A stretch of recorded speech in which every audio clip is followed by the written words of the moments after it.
పద్మ అవార్డుల విషయంలో తెలంగాణ రాష్ట్రానికి అన్యాయం జరిగిందన్నారు భువనగిరి ఎంపీ చామల కిరణ్ కుమార్ రెడ్డి.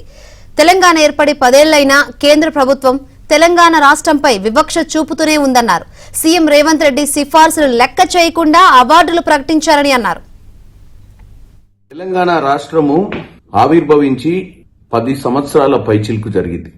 నిన్నటి పద్మ అవార్డులతో ముఖ్యమంత్రి రేవంత్ రెడ్డి గారి సిఫార్సులను లెక్క చేయకుండా అన్ని రాష్ట్రాలకు ఇంపార్టెన్స్ ఇస్తూ తెలుగు రాష్ట్రంలో విడిపోయినటువంటి తెలంగాణలో ఇవ్వాల్సినవి అడిగినవి ఇవ్వకుండా ఉండడాన్ని చూస్తుంటే ఈ రాష్ట్రానికి ఇంకా కూడా నరేంద్ర మోడీ గారి ప్రభుత్వంలో గుర్తింపు రానట్టుగా ఉంది. 8 మంది ఎంపీలు, 2 కేబినెట్ మినిస్టర్లు రిప్రజెంట్ చేస్తున్నటువంటి రాష్ట్రానికి పద్మ అవార్డులు ఇవ్వకపోవడము మనం ఆలోచించాల్సిన విషయము.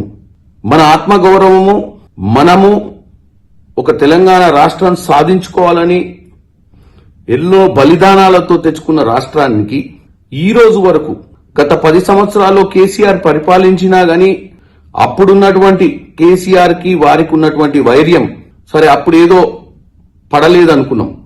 ఇప్పుడు మేము అన్ని విధాలుగా వారికి ఇవ్వాల్సినటువంటి ప్రాముఖ్యత ఇస్తూ మనం సిఫార్సులు చేసినవి కూడా పట్టించుకోకపోవడాన్ని మాత్రం డెఫినెట్ గా తప్పుపడుతున్నాం.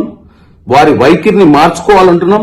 రానున్న బడ్జెట్ లో కూడా తెలంగాణ అనే ఒక రాష్ట్రం ఉంది. తెలంగాణ అనే రాష్ట్రానికి విభజన హామీలున్నాయి. తెలంగాణ రాష్ట్ర ప్రజలు ట్యాక్సులు కడుతున్నారు. తెలంగాణ రాష్ట్రం ఈరోజు భారతదేశంలో అన్ని రాష్ట్రాల కంటే మెరుగైనటువంటి టాక్సేషన్ సిస్టమ్ తో సెంట్రల్ గవర్నమెంట్ కి రావాల్సిన వాటా ఎక్కువ శాతం తెలంగాణ నుంచి పోతుంది. మాకు రిటర్న్ రావాల్సింది కూడా ఉంది.